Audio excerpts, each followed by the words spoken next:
130 Iranian fast attack boats, two coordinated formations, sitting right inside the most important sea corridor on the planet.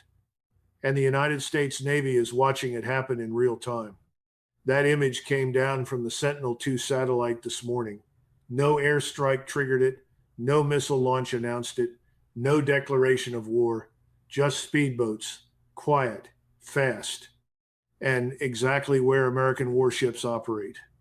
Open source trackers had the picture before any government statement landed, and every analyst looking at that feed knew the same thing in the same second. This is not a drill. Now line it up with what came before. Just yesterday, a separate satellite pass caught more than 100 IRGC speedboats moving in a single tight formation through the same waterway. Days before that, more than 85 vessels gathered near Keshem Island, the rocky outcrop that Tehran has turned into one of its most important naval positions. 85, 100. Now 130 plus. That is not random. That is a curve. And the curve is pointing straight up. And here is the part that turns the curve into a crisis. The United States' most advanced aircraft carrier, the USS Gerald R. Ford, is not in position to answer it. The Ford had a fire in its laundry compartment back on the 12th of March. Two sailors received medical treatment for minor injuries. The carrier diverted to Suda Bay in Crete for assessment, then later moved out of the theater entirely for deeper repairs. 10 months at sea, sewage problems, cascading wear, the flagship of the American fleet, the most expensive warship ever built, pulled off the board right when the chessboard got hot. That is not a coincidence Iran missed. That is exactly the kind of opening Tehran has spent decades preparing for. And what those 130 boats are doing inside the strait right now is not a parade. It is a doctrine being tested in real time against a Navy that suddenly has fewer answers than it did a month ago. I have spent 3 decades watching satellite imagery come down from space and tell stories that governments would prefer to keep quiet. I have seen fleet movements that announced wars before any politician spoke a word. But the picture that came off the Sentinel-2 satellite this morning over the Strait of Hormuz is a kind of picture I have not seen in 30 years of doing this work. And once you understand what is actually inside that frame, you understand why the briefing rooms in Washington are getting quieter rather than louder. Let me walk you through it. So before we go any further, you need to understand why this small slice of water carries this much weight. Roughly 1/5 of the world's oil moves through Hormuz every single day, around 20 million barrels, plus enormous volumes of liquefied natural gas heading to Japan, India, China, and Europe. The strait itself is barely 33 kilometers wide at its narrowest point. 2 shipping lanes, big tankers, big consequences. When Tehran flexes here, oil markets twitch within minutes, insurance premiums spike, container ships start asking questions. This is not a remote corner of the Gulf. This is the artery. And right now, that artery is being squeezed in a very specific way. Most people think Iran is just rattling sabers, parading boats for the cameras. In reality, what you are looking at is a doctrine being tested in real time. Tehran is not pretending to be the United States Navy. It never wanted to be. It built something different on purpose. We will come back to that doctrine in a minute, because once you see it, the whole picture changes. Here is what makes the timing wild. Just as those 130 plus speedboats fanned out, the United States' most advanced aircraft carrier, the USS Gerald R. Ford, was nowhere near them. The Ford had a fire in its laundry compartment back on the 12th of March. 2 sailors received medical treatment for minor injuries. The carrier diverted to Suda Bay in Crete for assessment, then later moved out of the theater entirely for deeper repairs. 10 months at sea, sewage problems, cascading wear, the flagship of the American fleet, the most expensive warship ever built, pulled off the board right when the chessboard got hot. That is not a coincidence Iran missed. That is exactly the kind of opening Tehran has spent decades preparing for. Reporters cornered the President of the United States, Donald Trump, and asked him about an aircraft carrier moving toward the strait. His answer? No reaction. None. He said, quote, "I think we are doing very well," end quote. He brushed off Iran in the same breath. Quote, "They have no military. They have not a lot left," end quote. That is the public posture, calm, dismissive, confident. But pull the camera back from the briefing room and look at what is actually happening on the water, because the boats keep multiplying. So let me talk about those boats, because this is the part most coverage skips over too fast. The Islamic Revolutionary Guard Corps Navy operates roughly 1,500 small assault craft. Western analysts gave them a nickname years ago, the Mosquito Fleet. Each one weighs under 10 tons, lightweight by design. Forget the idea of a destroyer dueling a destroyer. That is not the game. The game is dozens of these tiny vessels charging a single high-value target from multiple angles at the same time. Bridge, engine room. Sensors, hit fast, scatter, regroup. They are hard to pick up on conventional radar. Their draft is shallow enough to skim across waters that would beach anything bigger. And in the choke points around Hormuz, that makes them extraordinarily hard to neutralize. Now, let me get specific about the threats stacked behind those boats, because the speedboats are only the tip. Right behind them sits something far more interesting.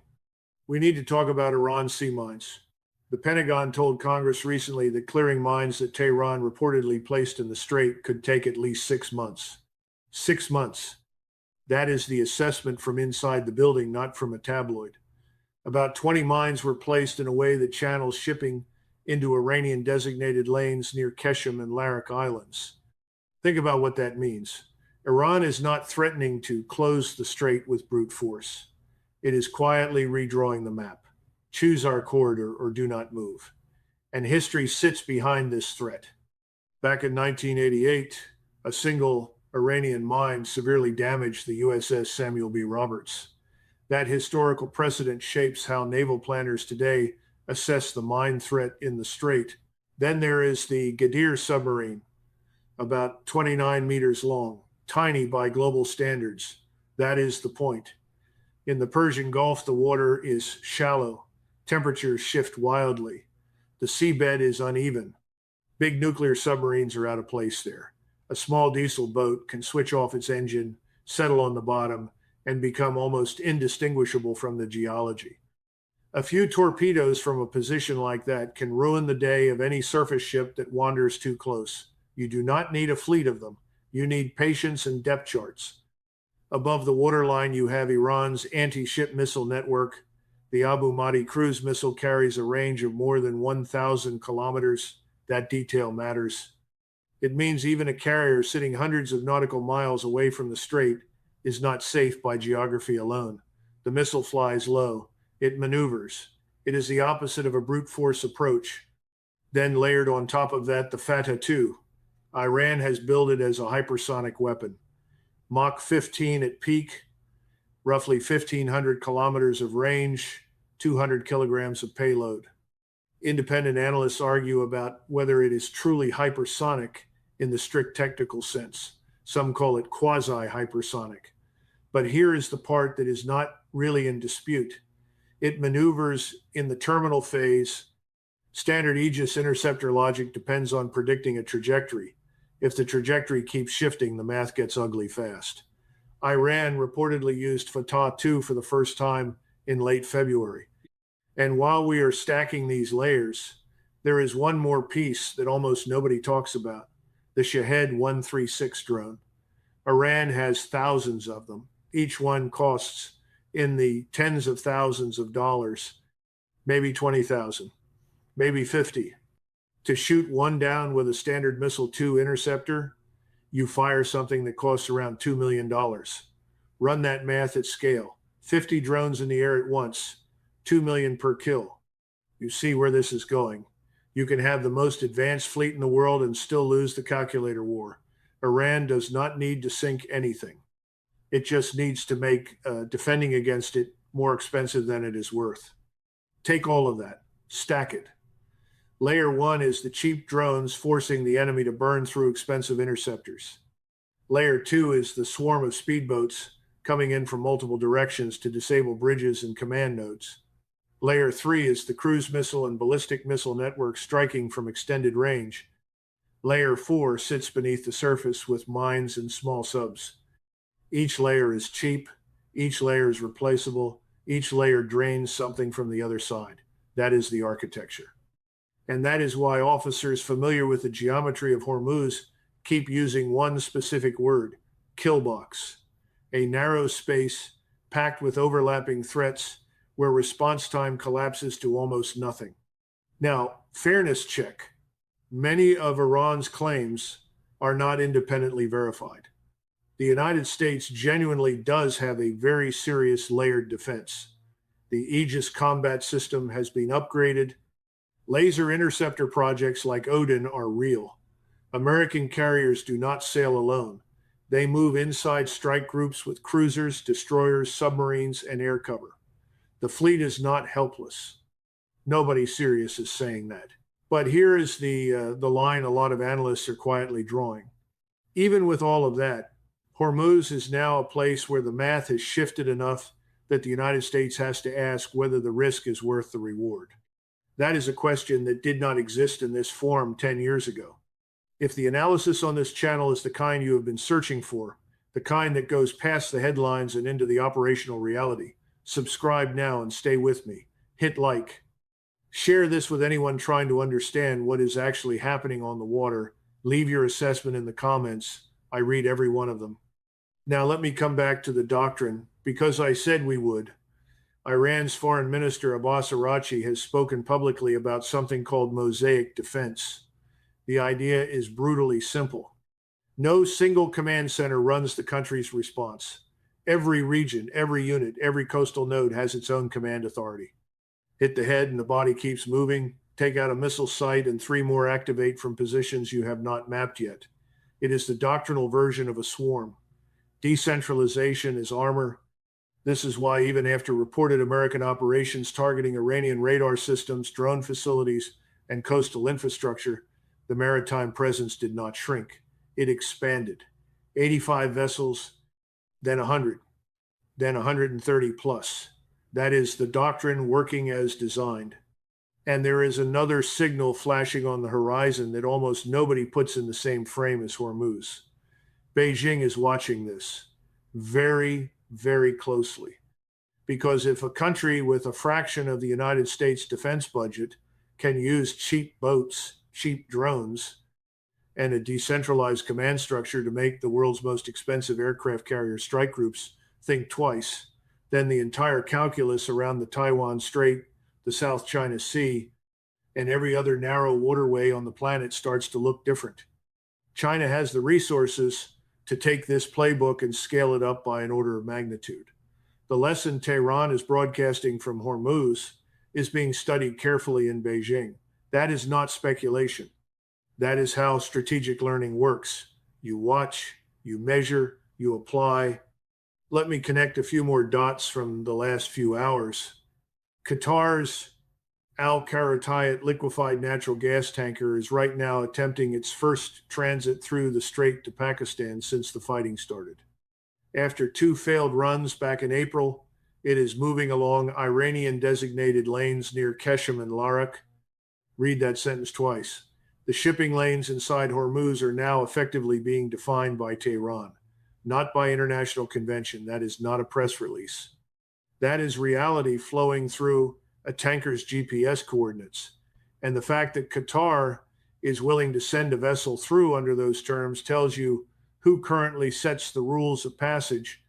Now zoom back out. The original mythology of American naval power was simple: freedom of navigation, anywhere, anytime, in any waters. That doctrine was built over decades. It underwrote the dollar. It underwrote the global trade system. It underwrote a lot of the post-war order. But projection of power only works if it is unchallenged. The moment a relatively small regional power can credibly threaten the freedom of movement of an aircraft carrier strike group inside a critical waterway, the underlying assumption cracks, not breaks, cracks. and cracks spread. Most people think this story is about whose missile is faster or whose radar is sharper. In reality, this is about whose model of war is winning. Big platforms versus distributed swarms. Centralized command versus mosaic command. $1 million interceptors versus $1,000 drones.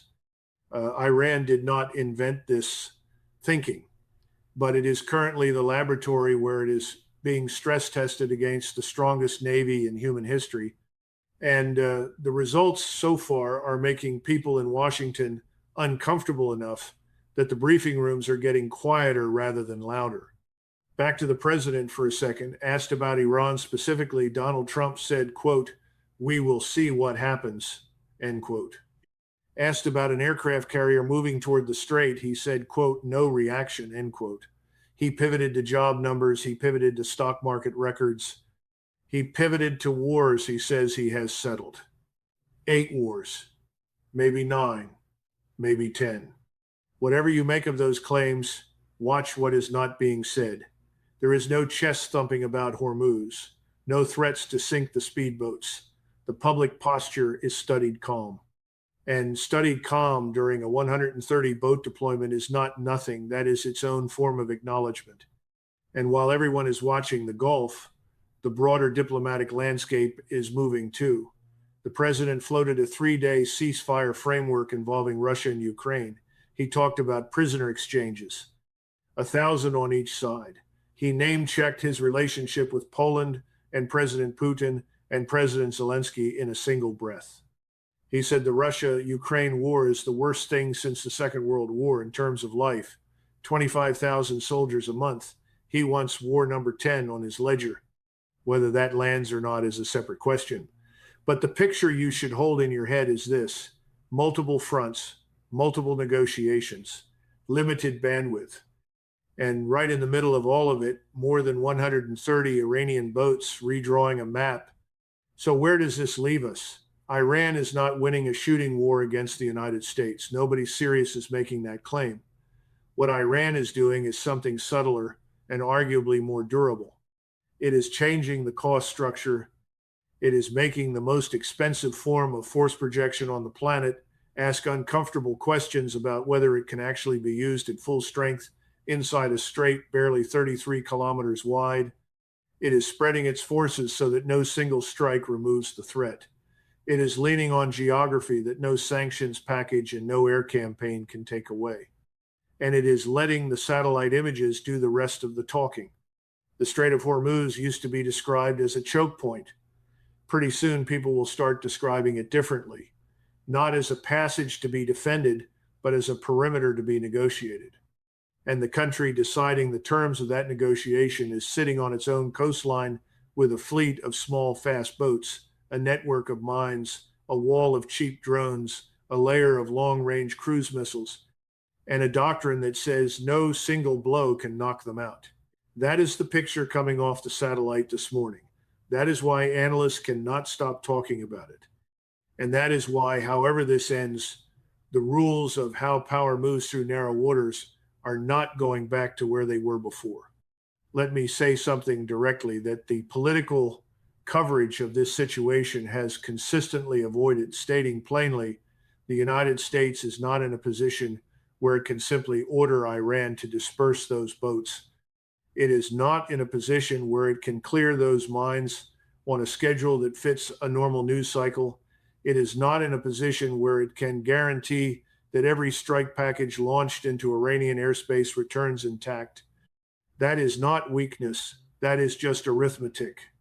When you build a fleet around carriers that cost north of $13 billion each, and your adversary builds a fleet around boats that cost a few $100,000 each, the entire framework of who can afford to lose, what changes? The carrier needs to win every engagement to come home. The boats only need to win one.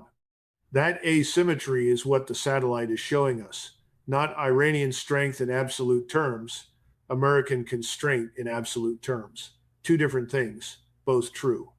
We will keep watching the strait, keep watching the sky above it, keep watching the satellite passes, keep watching the silences in Washington, because right now what is not being said is louder than what is. What is your read on this? Can the United States Navy operate freely inside Hormuz with 130 plus Iranian boats sitting in the corridor and the Ford pulled out of theater for repairs? Or has the geometry of this strait quietly become something the Pentagon has to negotiate around rather than push through? Leave your analysis in the comments. I read every response and they sharpen my own thinking. If this breakdown delivered the depth and operational honesty you have been looking for, share it, hit like, subscribe. The next update is already in preparation. The boats are still on the water. The cameras are still passing overhead, and the story is still being written one satellite frame at a time. Stay with me.